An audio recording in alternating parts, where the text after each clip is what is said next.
What's up, awesome people? You are so welcome again to this channel, and I'm here to continue where Pastor Roxy left off, and we've been talking about why you should marry a Christian. Okay, why you should marry a Christian. Now I'm going to make some assumptions. Okay, I want to make the first assumption that you are a Christian, you are a believing brother.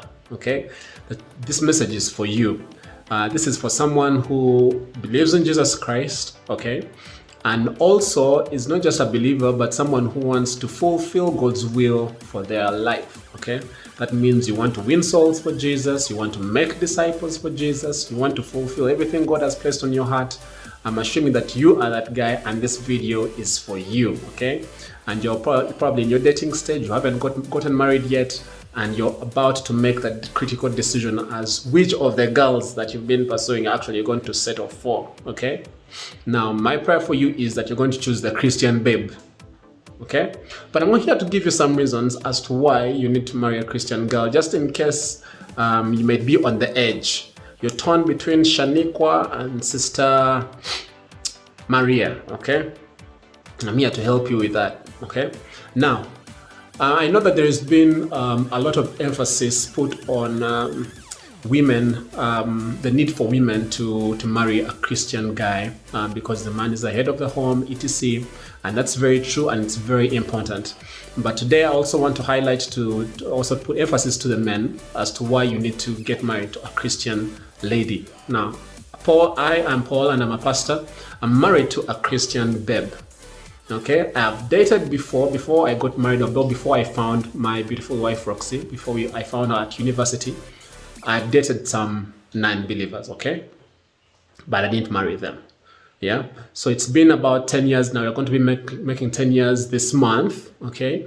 And I just thought that this is something that some men or some guys usually take for granted as to who they should choose, because maybe they're thinking, because I'm the head of the home, yeah, if she's an unbeliever, I'll get to persuade her. Since I'm the head of the home, I'll get to persuade her somehow. I'm the head of the family, and she'll come around and get to believe in Jesus Christ, etc. So I don't want you to fall for that trap, because you wouldn't be the first one. First of all, you wouldn't be the first one down that road. And I'm going to show you some examples also in the Bible, men of God who ended up with women who do not believe in God and ended up destroying their own missions and their lives in the end, okay? So I'm here to give you some points. If you're the type that writes, I'm going to give you some 6 points as to why you should marry a Christian babe. The very first one, point number 1, are you ready? Are you ready? All right, point number 1. As a believer, a Christian babe is more equipped to help you on your mission. I'll say that again. A Christian babe is best equipped to help you on your mission as a guy. If I'm to take us back to the creation, the very first time, the very first man, who is Adam, he was created by God and given a mission to go ahead and, be fruitful, multiply, and subdue the earth, And when he's given this mission, Eve hasn't yet showed up in the picture. So God gives him the task to go ahead and name the animals, etc., the plants, and Adam does that. But God, it said in the Bible that it was found that there was no suitable helper for him. So God puts him to sleep. He wakes up, and voila, Sister Eve is right there, ready to be married. And the marriage was successful, of course, officiated by God himself. And there he was. He got a suitable helper, and he calls him bone of my bone, flesh of my flesh. Why? Because based on the mission and the purpose God had given Adam, the lions couldn't be the suitable helpers for him. Yes, they're strong animals, but they couldn't help him. Neither were the hyenas, definitely not the hyenas. And so he had to find someone like him to help him move his mission or his assignment forward. And that's why for you as a Christian guy, you need someone who is going to help you on your mission, okay? For example, if you look at, I have a 3-year-old son. Now my son, I can't ask him to help me in running a business, starting one and running one. He can't help me. I love my son. He's really nice and cute. He will listen to me if I tell him to do something. But he can't help me run a business. Do you know who can help me run a business? You guessed right, my wife. Why? Because she has the education for it. Okay, not necessarily professional education for business, but she went to school. She did some basic math, enough to run a business. She understands English, she speaks the language, she writes in the language. She's gone to university. She has the right connections. She has some experience in running a business and things like that. So she's the one who is most equipped to help me if I wanted to run a business. Not my lovely son who is cute and 3 years old. He does not have the qualifications. Even for you, who God has called to go ahead and win souls, to make disciples of all the nations, you need someone who actually can help you on that mission. Why? You need, first of all, when God calls them helpmates, our wives, it's because we need help. That means you cannot fulfill the mission by yourself. You need someone to help you along the way. That's why you even have the Holy Spirit, okay? Now we have our wives. Now, if you're choosing a wife, you need to choose someone who is going to be equipped to help you. And when I say equipped for a Christian babe, what do I mean? They have the Holy Spirit. They have the Spirit of God. Now, because they have the Spirit of God, that means they can hear God. They can hear instructions from God to help you on your journey. Let's say if you're in Worship Harvest, you want to start a missional community, which is like a cell or a group of people who you're going to disciple. Okay. Now, when you have a wife who can hear God, they can help you on that mission. They can help you in understanding or listening to God and finding out the different directions you need to take. Okay. But if you marry an unbeliever, they don't have the Spirit of God, so they can't help you. They're not equipped for that. They can't hear God. Okay. And that's going to be dangerous for you. And I'm going to talk about some of those dangers. Okay. One, for example, let's talk about the 3 things that I talked about in Matthew 6 as some of the key things that you need to grow in your power in accessing the kingdom of God in your life. One is prayer. Do you really think your unbelieving Sister Shaniqua is going to help you wake up at 5 a.m. to pray? Do you think Sister Shaniqua is going to ask you to get up and pray at 5 a.m. when you don't feel like it? No, she will not. She'll just say, honey, just hold me close. You don't have to leave the bed. Where are you going at 3 a.m.? Stay with me. I need you. And you'll be like, oh, Sister Shaniqua, what was I thinking? Let me stay. And you will stay in bed when you're supposed to get up a little while before daylight and pray. Don't do it, brother. Don't do it. Go with Sister Maria. Sister Maria loves the Lord. In fact, she'll wake you up at 4 a.m. when you want to snooze that alarm and tell you, brother, go and pray. Go and build your relationship with God. Second thing, giving. Do you think Sister Shaniqua is going to ask you to give an offering to the Lord? That money is only for Sister Shaniqua's needs, her family, and everything else. When it comes to God, she's not interested. So don't think when you're going to, when you're making your Arise and Build pledge, you want to, build the house of God. Sister Shaniqua is going to ask you, why are you giving 5 million, Ugandan shillings that is, to the work of this church you're talking about? We have our own needs at home. We have these things to take care of. She won't understand you. And never mind, it's through giving that we get to increase. She won't understand it. Forget Sister Shaniqua. Third thing, fasting. Do you think Sister Shaniqua is going to tell you to put that fork down at lunchtime when you are about to break your fast on Wednesday? If you're in Worship Harvest, Wednesday is when you fast. She will not. She doesn't care about fasting. She doesn't know what it means and how it helps you in accessing power for healing. She will not. So don't do it, please, brother. Don't make yourself another prayer point for us. We already have many people to pray for. Okay? Don't add your marriage to the list. All right? So that's the point. An unbeliever is not equipped to be a suitable partner for you because you have a mission, and that mission requires someone who has the Spirit of God in them for you to fulfill it, to get the help that you need. All right? Second point. Before I go to the second point, there's this other one. Do you know I'm a pastor now, and we have so many people who are becoming pastors, especially in Worship Harvest. Do you know that one of the advantages that people have in starting churches as a couple is that instead of going as one person, you have two people who are going on the mission together. Okay? Going on a mission together. That means you have at least two powerful people that are going to help one another. When one is about to fall, the other one will lift them up. Now, if you decide to go, let's say you decided, okay, I want to go and plant a church, and Sister Shaniqua doesn't know God. Do you think she's going to help you in building the church? When you need to go and do evangelism, you need to go and do some prayer walks in the area, she will not. You will be as good as single. Oh yes, what a wasted marriage. So anyway, I'm telling you all this because all this is coming from your mission, the mission that you have as a believer, and you need a suitable helper. Okay? Second point. Are you ready? Don't leave. Don't scroll. Okay? Stay here with me. This is going to help you. Okay? An unbeliever is an easy target for the devil to attempt to destroy your mission. I'll read that again. An unbeliever is an easy target for the devil to attempt to destroy your mission. I would say this. Don't take to the battlefield people who are not equipped with the armor of God.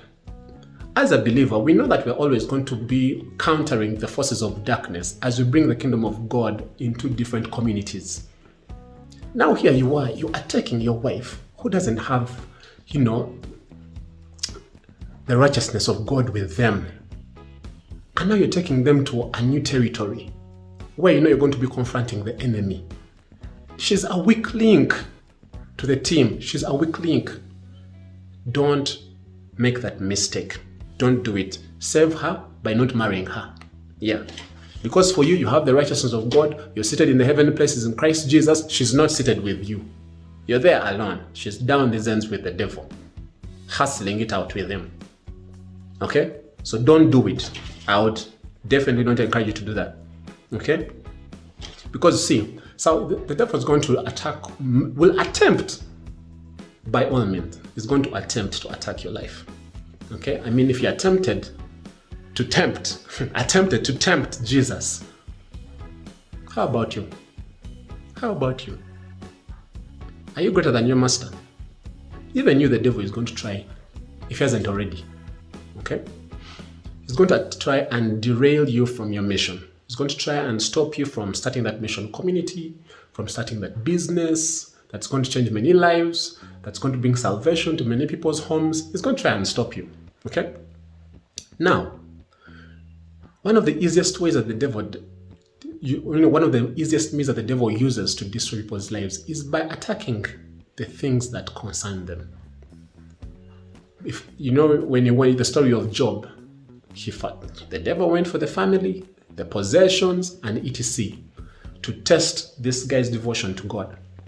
Now your wife is here. They don't even have God on the inside of them. They're a bit left defenseless. Huh? Yeah. So don't get yourself into that mess from the beginning. Sister Maria is available. Sister Maria smiles at you whenever you're holding the mic on the worship team. Sister Maria is the one who, she's available. So why don't you talk to Sister Maria instead of talking to Shaniqua? Okay? Please. Moving on to the next point. Sister Shaniqua is carnally minded. If you haven't already caught the drift, Sister Shaniqua represents the unmarried girls, and Sister Maria, the ones who are born again, okay? The Christians. So Sister Shaniqua is carnally minded. She can't know the things of God, okay? I remember one time when Pastor Roxy just had one of those bad mornings, and I think she was not feeling so well emotionally. And she sends a message to our pastor, Apostle Mose, and he sends him an interesting message, and he tells her, do not be emotional, be spiritual. Don't be emotional, be spiritual. And in that very moment, Pastor Roxy knew exactly what that meant. That had meant that she had been focusing on her feelings, her emotions, on her soul, instead of being focused on what's on the inside of her in her spirit. So that little moment of anxiety or depression for that moment could have become a week, a month or so if she did not have the Spirit of God on the inside of her. Okay? And when Apostle said, be spiritually minded, she knew what that meant. It just means draw from your spirit. But you can't ask Sister Shaniqua. You can't tell her be spiritually minded. What do you mean? Her spirit is even dead. Dead to God. What are you talking about? Okay? There's nothing good in there for her to draw from her spirit. She doesn't have the Spirit of God. Okay? So one of the reasons why you shouldn't get married to Shaniqua is that she will be carnally minded. All the different issues or battles you might face in your life, she'll be looking at them from a carnal perspective, and yet for you have a spiritual perspective. So how can two people fight a battle when they are fighting it from a different perspective? You have a common enemy, but you all think the issue is something different. For you, you know it's the devil trying to attack your finances. For her, she thinks it's just a bad day at work. So you can't even pray together. Man, just please get Sister Maria's number and give her a call. Let's stop this madness. Okay? Another point, Jesus commissioned people who received the Spirit of God at Pentecost. Okay? The mission of making disciples of all the nations was given to people who were Spirit-filled. That's why Jesus tells the disciples that you first wait for the helper to come before you go out. And that's why they had to wait at Pentecost, and they received the Spirit of God, and then they went out, and 3,000 people on the first day got to believe in Jesus. Now for you, you want to go with Sister Shaniqua, who doesn't have the Spirit of God. I beg, help your pastor.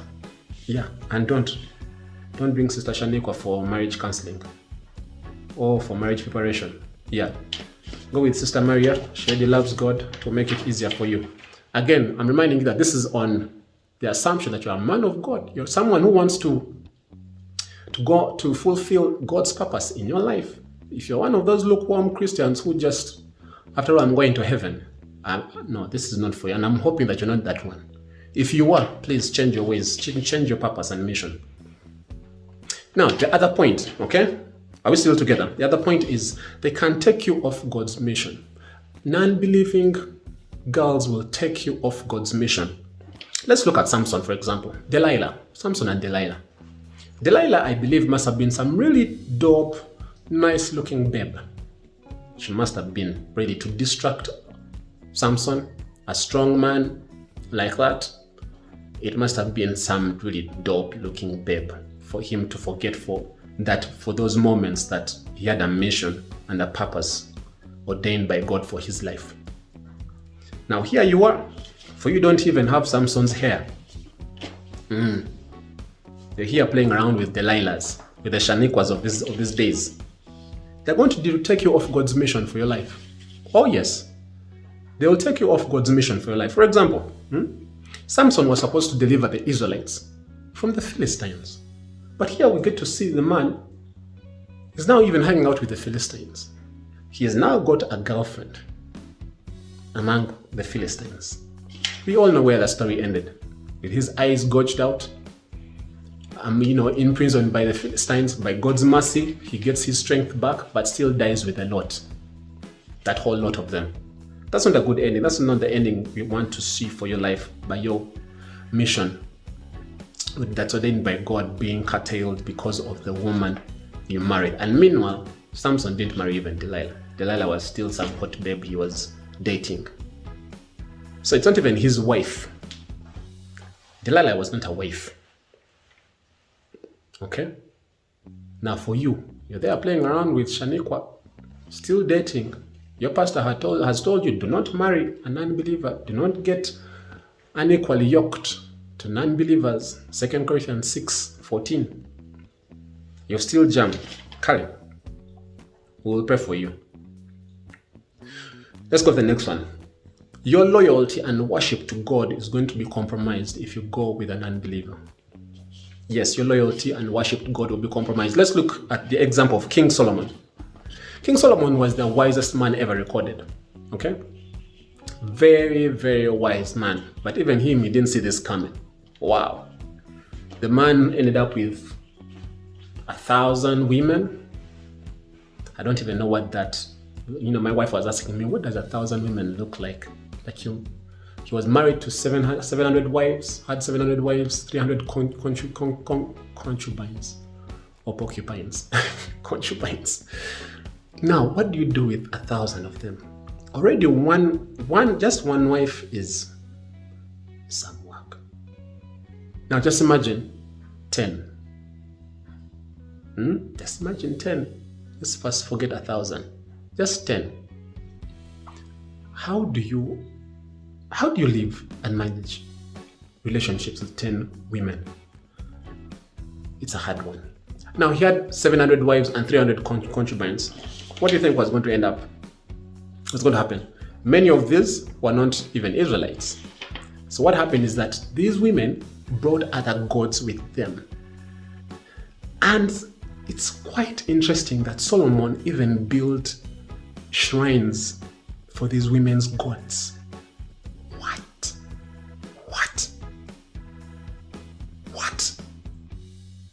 The wisest man who God visited in a dream and gave him wisdom and wealth and power ended up forsaking his God and even building places of worship for these other women's gods. Now you may think, for me it can't happen. But you are not the wisest man ever recorded. You're not, okay? So don't just be humble. Just be humble, take the wisdom of God and not get unequally yoked to an unbeliever.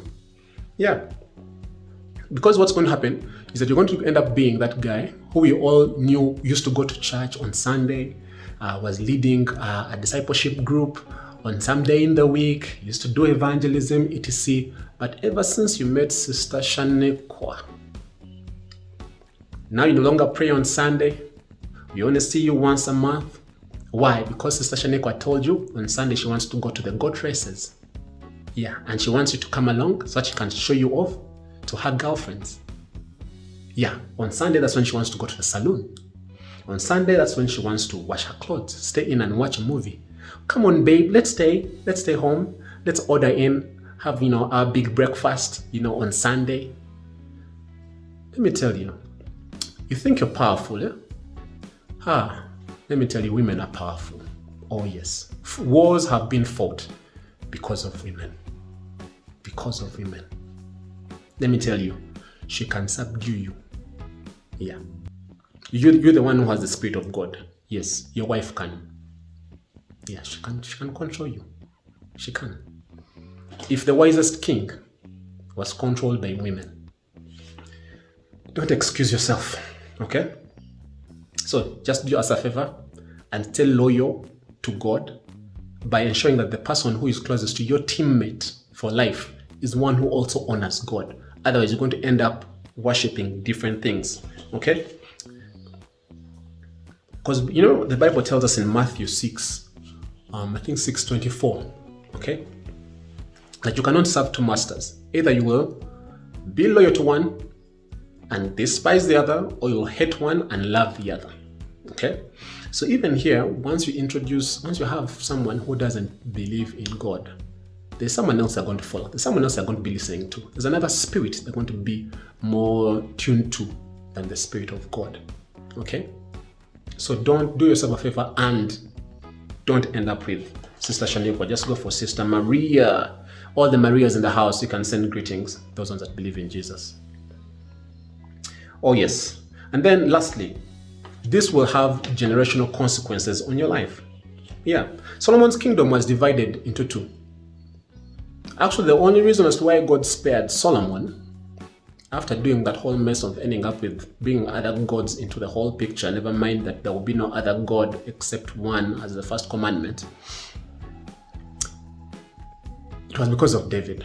On David's account, Solomon stayed as king to his death. But as soon as he was out like this, when his son, I think Rehoboam, he lost the kingdom, part of the kingdom, and 10 tribes went to the northern side of Israel, and then he said with Judah and I think Benjamin or something like that.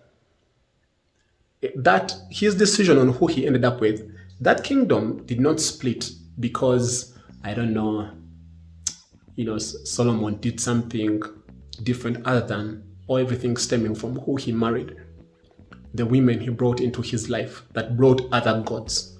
That was the critical thing right there. His mission was destroyed. His loyalty to God was compromised, all because of the women in this case, that he ended up with.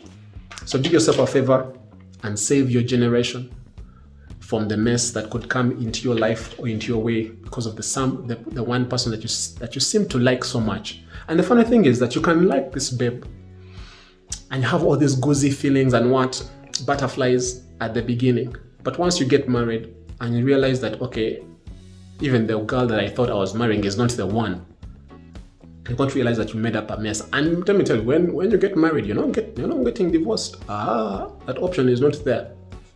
That is your partner for life. Yeah. So now we just pray that she also gets born again. Yeah, but don't get us down that road. Your wife shouldn't be a prayer point. Okay? So it's important for you to finish well. You don't want your legacy to be tarnished. Solomon's legacy was tarnished because of the women he brought into his life. Okay? So you want to finish well. It doesn't just matter how you start, but also it matters how you finish well. Apostle Moses teaches this a lot about this. It matters how you finish. And you need to finish well, because you will really be remembered a lot about your finish. Okay? So do yourself a favor and get a God-fearing girl who loves Jesus. They are there at church, at your local church. Just go find one and marry that one. The ones at the club, those ones are frontiers. Those are the ones we preach to salvation, and then we bring them into the house of God for other people to marry. Okay? Not for you. For other people to marry when they've got born again. So leave Sister Shaniqua alone. Go and get yourself Sister Maria. Get married. And then go on mission together to serve the Shaniquas who are still out there clubbing on Saturday night. The ones that are lost at their workplaces, who don't know Jesus. And then you'll have a better life well lived. I'm going to stop it at that. I'll share definitely more on the book that's coming out. I'm releasing a book called The Game Plan, and that's going to help you guys, young men who are not yet married, who are on their journey of dating and want to, end up in a godly marriage. Okay, that book will be coming out, and I'll be sharing more details there. Other than that, I send you greetings, and I hope you make the right decision. Okay. And just go ahead and follow us and subscribe to this channel, and we'll definitely be sending you more content concerning dating and relationships. Otherwise, see you later. We'll talk soon. Bye.